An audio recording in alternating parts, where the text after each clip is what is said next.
참 좋으신 주님의 사랑과 주님이 주시는 평화가 오후 찬양 예배를 함께 드리는 복길교회의 모든 교우님께 가득하기를 이 시간 간절히 소원합니다. 날이 갑자기 너무 오늘 뜨겁고 그래서 교회 올라오시면서 이렇게 언덕 넘어오시느라 좀 고되셨죠. 그리고 뭔가 굉장히 축축 늘어지기도 하고 고개도 숙여지기도 하고 어깨도 답답하고 이런 느낌 있으실 줄 압니다.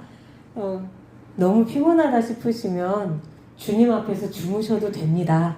네. 그렇지만 또 이 시간에 우리가 말씀에 집중하며 이 피곤함을 무릅쓰고 주님께서 주신 은혜 함께 누리기를 원하신다면 이 시간에 어깨 한번 쭉 펼치시고 이렇게 날이 너무 습하거나 너무 건조하거나 그러면 목도 같이 아프게 되거든요. 성대도 좀 끈적끈적해지고 이렇게 하면서 목도 풀어주시고 한 번씩 고개도 이렇게 흔들흔들 하시면서 내가 잠을 쫓고 주님 앞에서 한번 말씀 앞에 또 은혜를 한번 나눠보리라 결단하시면 이렇게 어깨도 한번 흔들어 보시고 팔도 좀 쥐었다 폈다 하셔도 괜찮겠습니다. 우리 지난 시간까지 바로가 내 백성을 보내어 나를 섬기게 하라는 하나님의 말씀을 계속해서 축소하고 또 변형하면서 또 그마저도 약속을 제대로 이행하지 않는 이런 악한 모습을 계속 살펴보았습니다. 하나님의 재앙이 거듭됨에 따라 바로의 완악한 마음은 이제 신하들과 백성들에게까지 원성을 사는 이유가 되고 맙니다. 반면 오늘 우리가 읽은 성경 출애굽기 11장의 말씀은 이제 바로와는 전혀 다른 평가를 받는 한 인물을 보여줍니다. 바로가 시간이 거듭되면서 완악하고 사실 약간 하나님과 사람 앞에서 우둔해 보이기도 하고 교만하고 이런 존재라고 평가를 받고 그의 실체가 그런 실체가 드러났다면 어떤 한 사람은 전혀 다른 모습으로 드러납니다. 그가 누구냐면 바로 모세입니다. 9번째 흑암의 재앙까지 겪고도 마음을 돌이키지 않는 바로에게 하나님은 이제 마지막 재앙을 내리겠다고 선포하십니다. 그 재앙이 뭐냐면 바로 애굽 땅 전역에서 사람과 짐승의 모든 처음 난 것을 죽이겠다라고 하시는 것이었습니다. 이 재앙에는 바로의 장자도 포함됩니다. 그러나 이 재앙이 있던 날 이제 뒤에 보면 나오지만 이스라엘 자손이 사는 땅에서는 아무 일도 일어나지 않을 것입니다. 12장은 애굽의 재앙이 마지막으로 내리기 전에 이스라엘 자손이 무엇을 준비해야 하는지 굉장히 하나님께서 모세에게 조목조목 세심하게 명령하시는 장면이 나옵니다. 그리고 후대까지 이 출애굽의 날을 어떻게 기억하는지에 관한 굉장히 긴 말씀을 보여줍니다. 이 모든 준비를 마친 후에야 이제 이스라엘 자손은 드디어 애굽 땅을 떠나게 되는 것입니다. 그런데 이 급박한 순간, 이제 모든 것이 숨 돌릴 틈 없이 빠르게 돌아가는 이 순간에 출애굽기 11장은 갑자기 놀라운 기록 하나를 남깁니다. 하나님은 모세를 향하여서 이제 마지막 재앙이 지나면 바로가 이스라엘 자손을 그 땅에서 내보내는 정도가 아니라 쫓아낼 것이라고 하십니다. 제발 빨리 나가라 하면서 몰아낼 것이라는 말씀입니다. 그러면서 하나님은 이스라엘 자손들어 이웃, 여기서는 이제 애굽인들이 될 텐데 이웃들에게 은, 금, 폐물을 요구하여서 들고 나가라고 하십니다. 사실 하나님께서는 이 말씀을 이미 앞에서 한 번 하셨던 적이 있습니다. 언제 하셨냐면 출애굽기 3장 21절에서 22절에 이미 하셨습니다. 그 말씀을 제가 다시 한번 읽어드리겠습니다. 내가 애굽 사람으로 이 백성에게 은혜를 입히게 할지라 너희가 나갈 때에 빈손으로 나가지 아니하리니 여인들은 모두 그 이웃 사람과 및 자기 집에 거류하는 여인에게 은폐물과 금폐물과 의복을 구하여 너희의 자녀를 꾸미라. 너희는 애굽 사람의 물품을 취하리라. 여기서 취하다라는 단어의 히브리어 원문에 보면 얻어가다라는 뜻이 아닙니다. 이게 제가 필요하니까 좀 주시겠어요? 이렇게 해서 얻어가는 게 아닙니다. 빼앗아 간다는 뜻입니다. 빼앗다, 움켜 빼앗다, 갈취하다 이런 뜻이 있습니다. 약탈하다는 뜻도 있어요. 이게 무슨 뜻이냐면 하나님께서는 나중에 이스라엘 자손이 애굽에서 나갈 때 어떻게 나갈 것이냐, 이웃 사람에게서 은, 금, 패물과 각종 고급 옷을 가져다가 자기 아이들을 다 꾸며서 데리고 나갈 것이다 이렇게 말씀을 하시는데, 그 모습이 마치 전쟁에서 이긴 민족이 패한 민족에 의해서 전리품을 취하듯, 전리품을 가져갈 때 이것 좀 주세요 하지 않죠. 내놔. 너는 싸움에서 졌기 때문에 너의 모든 좋은 것은 다 내 거야. 이렇게 빼앗아 가죠. 이렇게 전리품을 취하듯 애굽 사람들의 집에서 은, 금, 패물과 의복을 들고 나갈 것이다. 이렇게 말씀하시는 것입니다. 애굽 사람들은 이스라엘 자손에게 마치 호의를 베풀듯 그들이 요구하는 것을 들어줄 수밖에 없게 될 것입니다. 출애굽기는 이렇게 되고야 마는 이유를 이렇게 설명을 하고 있습니다. 출애굽기 11장 3절입니다. 여기에 놀라운 기록이 나옵니다. 여호와께서 그 백성으로 애굽 사람의 은혜를 받게 하셨고, 또 그 사람 모세는 애굽 땅에 있는 바로의 신하와 백성의 눈에 아주 위대하게 보였더라. 예전에는 이스라엘 자손이 노예였기 때문에 항상 애굽인들에게 쩔쩔매야 했습니다. 애굽인들을 만나면 그들에게 읍소하고 잘 보이려고 노력하고, 그들이 땅에 기라면 기고 죽으라고 하면 죽는 신용까지 했어야만 했죠. 애굽 사람들이 히브리 사람을 데려다가 보이지 않는 곳에 가서 죽여도 어디에 가서 항의할 데도 없는 그런 삶을 살았습니다. 그런데 이제는 상황이 바뀌어서 애굽인들이 이스라엘 자손에게 잘 보이려고 노력해야 합니다. 여기에 더하여서 이제 애굽의 백성과 바로의 신하들이 보기에 모세는 굉장히 위대한 사람이었습니다. 모세가 지나가는 자리마다 후광이 비추는 것처럼 이 애굽 사람들의 눈에 그렇게 모세가 대단하고 놀랍고 엄청난 사람으로 보였다고 하는 뜻입니다. 왜냐하면 여호와 하나님의 이름으로 모세가 선포한 일들이 전부 이루어졌기 때문입니다. 자기들의 신이자 왕인 바로와는 전혀 다른 모습이었습니다. 바로가 고집세고 어리석은 모습으로 일관하였다면 모세는 언제나 권위 있고 늠름한 모습으로 애굽 사람들의 머릿속에 각인이 되었습니다. 그런데 애굽 사람들이 모르는 사실이 하나 있습니다. 그가 어떻게 이토록 큰 사람, 위대한 사람으로 사람들 앞에 우뚝 설 수 있었는가 하는 점입니다. 모세의 일생은 우리는 이미 살펴보아서 알지만 다시 한번 빠르게 훑어보자면 파라리 고난이라고 해도 과언이 아닙니다. 태어나자마자 포악한 왕으로 인하여서 죽을 고비를 맞았고 결국 친부모의 손으로 나일강에 떠나려 보내질 수밖에 없었습니다. 구사일생으로 바로의 딸의 손에 구출되어서 바로의 궁에서 살게 되었으나 반란을 시도하였다는 혐의를 받고 미디안으로 도망치고 말았습니다. 그곳에서 40년을 장인의 양치기로 살며 그렇게 있다가 하나님을 만났습니다.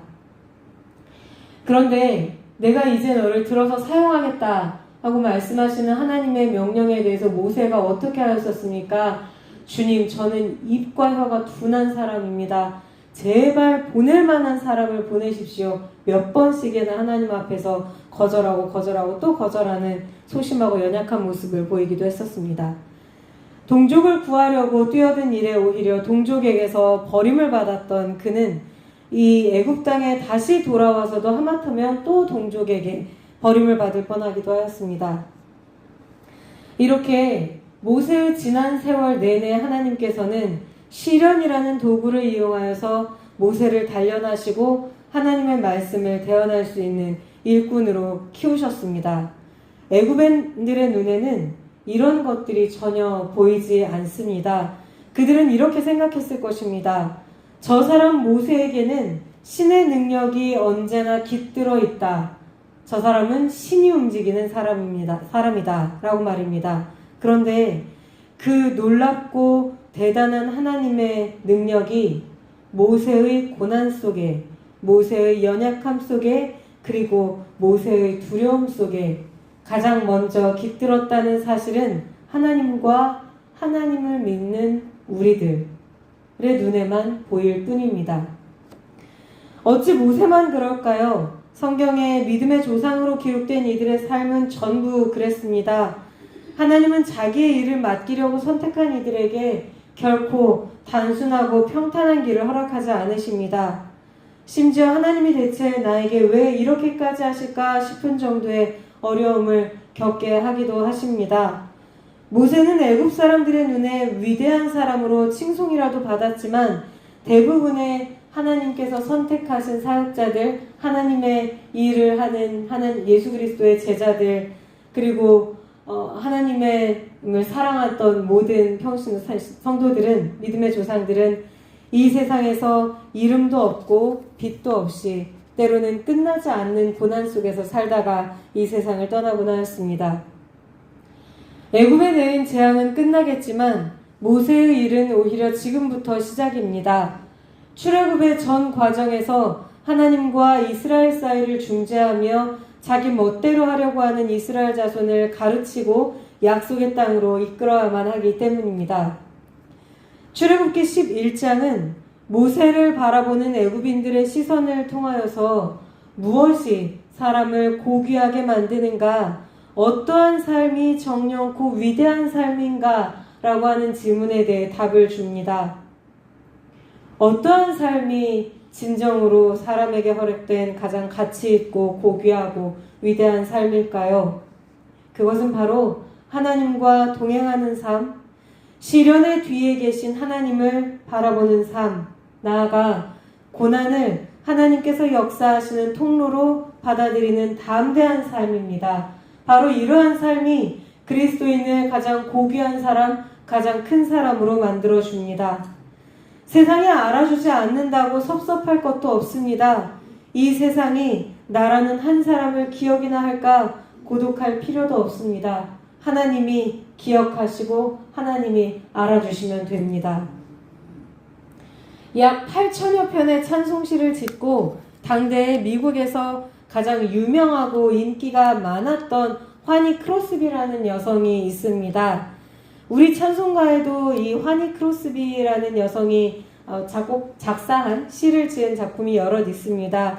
우리가 굉장히 좋아하는 예수로 나의 구주 삼고라는 찬양도 이 크로스비의 작품입니다.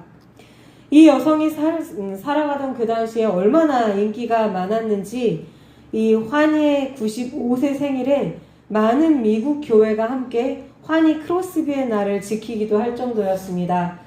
이 집회에 모였던 사람들은 그날 하루 동안 이 화니 크로스비가 그러니까 시를 쓴 곡을 하루 종일 찬양하면서 이 화니 크로스비와 함께 주님을 찬양하는 시간을 갖기도 하였습니다.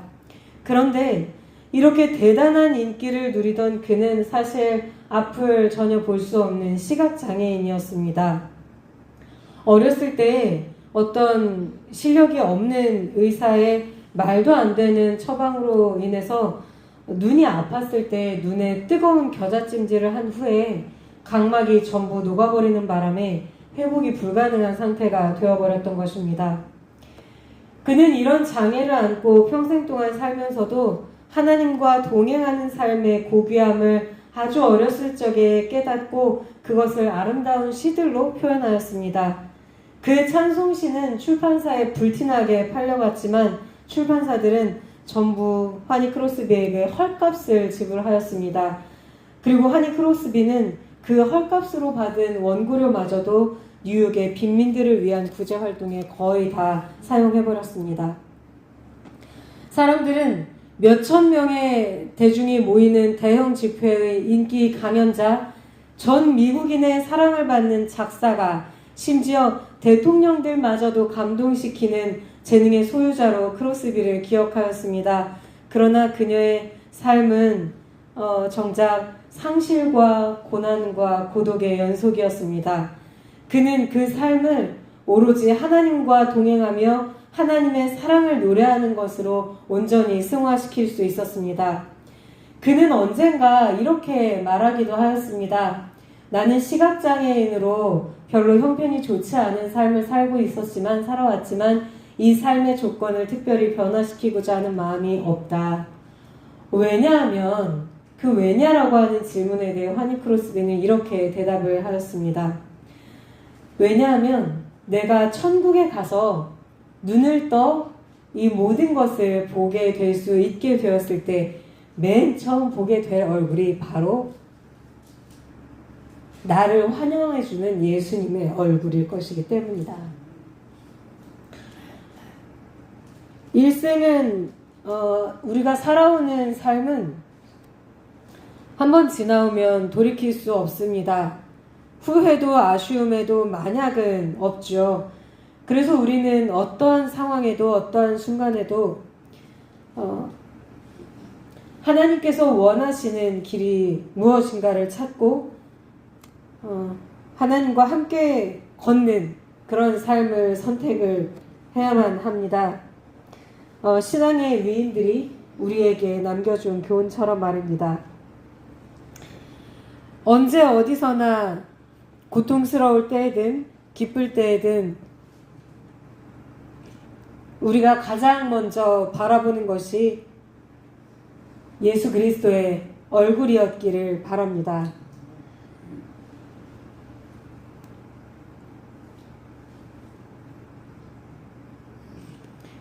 또 하나님이 우리의 믿음을 기억하시고 우리의 아픔을 하늘에 기록하셨음을 믿고 더 담대하게 이 삶을 살아가실 수 있기를 바랍니다.